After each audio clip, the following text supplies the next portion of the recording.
All right. Yeah, Tyler Perry fans, because this is going to encompass the Oval, the haves and the have-nots, Tyler Perry, OWN, BET. Just my thoughts here. I've mentioned this several times in various videos, and guys, this is one of those. This isn't a bullet point kind of video. These are just my open responses to things I've been seeing over the past week or so, and it seems like it's it's kind of funny. It's like the further away we get from the haves and the have-not season 6 finale, which was what was it, July 2nd. Yeah, it seems the further away we get from the finale, yet the closer we get to the season 7 premiere in 2020, which we can loosely assume is going to be January 2020. More and more people are saying the same thing. And look, this is not me condemning people or anything. This is just like, I know this was bound to happen. The fact that more and more people are saying the same thing. I can't wait for 2020. Why is the show gone for so long? Why can't If Loving You Is Wrong kind of come in to fill in the gap that the haves and the have-nots left? I'm not watching OWN anymore because the haves and the have-nots isn't back. You can see me in 2020. And the list goes on. And I even think I did a video on the Oval like a few weeks ago about, is the Oval pretty much going to be off to a bad start because, that will be the, I guess you could say, the pseudo have and have nots, if you will. And I'm not really trying to compare the two shows because this is BET, the Oval is a different kind of drama setting, so it's its own different entity. But I remember saying this a couple years back. It's like, when the haves and the have-nots eventually ends, and no, guys, I'm not saying the show's ending anytime soon. I'm just saying that inevitably it will end at some point.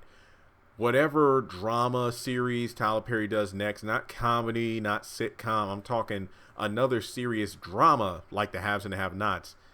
Whatever show he does next is going to be compared to the haves and the have-nots. Kind of like, The Pains being a spinoff of House of Pain, yet when that show was on, it literally got trashed because of the fact that it was a pale image of the show it spun off from. So the haves and the have-nots in the Oval, obviously the Oval being its own separate show and not connected to the haves and the have-nots. With the Oval coming on this year sometime, I want to say maybe October, sometime around that time frame. We know it's coming fall 2019. The show's going to come out. And the question is, how will it be received by fans? Because remember, the haves and the have-nots, let's say the show does come on in October. It's not set in stone yet, but let's just say theoretically the show comes on in October. July, August, September? Yeah, that's about a 3-month gap with no Tyler Perry content. So the haves and the have-nots will have been off for 3 months when the Oval airs its first episode or two. And fans of the haves and the have-nots will probably check out the Oval because remember, BET is something that most everyone has. So during the first episode or so, people will just instantly, man, this ain't no have and have-nots. Why we gotta wait until 2020 for that? But then we get this, show in its place. And that's not how I want people to view the Oval. And if you're new to the channel and if you've been on this channel for a while but you still don't believe me, let me just reiterate: I am by no stretch of the imagination Tyler Perry Studios spokesperson. I don't work for them. I've never talked to Tyler Perry. I'm just a fan like everyone else. So I get behind this mic and speak what I feel. Like, you'll notice sometimes I'm like praising the show, and then other times I'm like, you know what, that episode might not have been so good, but I want to speak what I feel about it because this is what the channel's about. But for the Oval, and look, I don't know what the Oval's going to be like. I mean, we got the synopsis and everything, but we haven't even gotten a trailer yet because they just filmed a couple weeks ago. I don't know if it's going to be good. I don't know if it's going to be bad. I will watch the first episode and give my thoughts on it. But I'm just saying, let's just give it a chance. And let me just say that even though I've seen a lot of negative backlash for the show being gone for 6 months, I haven't really heard that much of any backlash on the Oval because, well, it hasn't really come out yet. Well, all I'm saying is let's just give the Oval a shot, because I know a lot of people are just angry right now because the haves and the have-nots is gone. We recently found out that none of his own network shows will be on BET Plus. Not to mention, I have no earthly idea when all of the newer have and have not episodes that aired in 2019 will be put on Hulu. So I know a lot of people are mad. It's like, it's one thing the show's gone for 6 months, but another that I have no way to catch up on it, during the hiatus. So I have no idea when that's going to be brought to Hulu so everybody can catch up.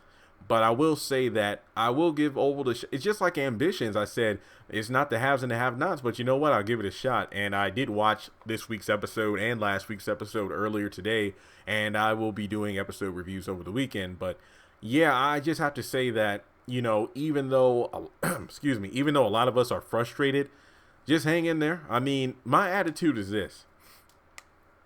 I'm not really mad that the show's gone for this long because of the fact that, you know what? I think it's better that I remember I was watching an interview with Peter Parros earlier today, and he was saying that originally when they had filmed season 6, the cliffhanger was going to be Veronica drowned in the pool. That was the original cliffhanger.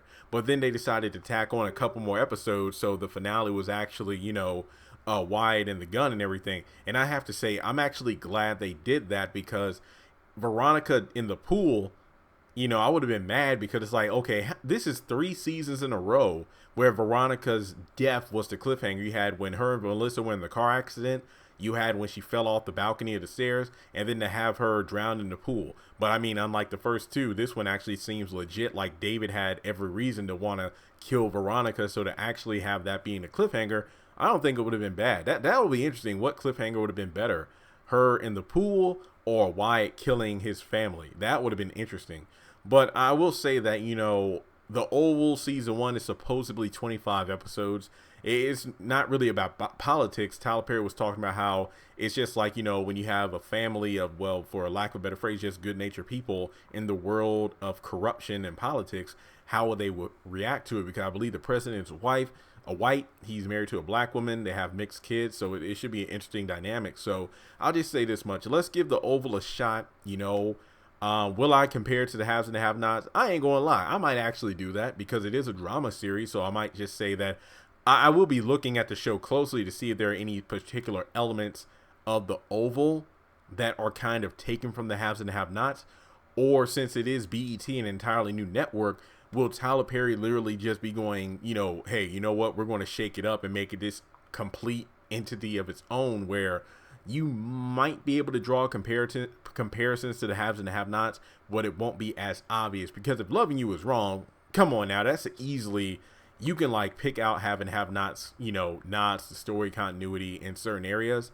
But with the Oval, I do hope that it's its own thing. So with that being said, guys, all I can really say is just hang tight. Just hang tight. Peter Parros in that interview, he said he doesn't know when the show's coming back, but he will. Like, as soon as he knows something, he'll be sure to let everybody else know. And the same goes for you all. Like, if you hear anything, let me know, and then I'll do a video on it and share it on social media.